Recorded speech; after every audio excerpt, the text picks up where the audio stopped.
Hi everyone, welcome back to the channel. In this video I'm gonna show you how to apply the flood scanning effect in Capcut to upgrade your videos into a cool one. So here I've already imported a video that I want to edit, and to add the flood scanning effect you can just click on the effect at the bottom and click on the video effect.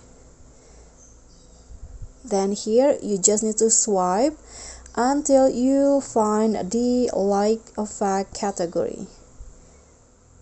Okay, so in here you'll find the flood scanning effect. Click on that effect to apply to your clips. So the clips will go like this, but if you want you can also adjust it more by clicking on the effect. Here you can adjust the intensity, the glow, the blur, and also the color of the scanning.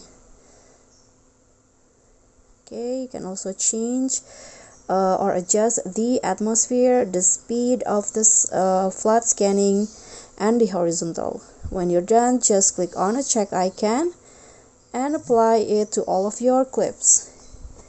So that's it. I hope this will be helpful. Don't forget to subscribe, click on a thanks, like, and comment if you have any questions. Bye.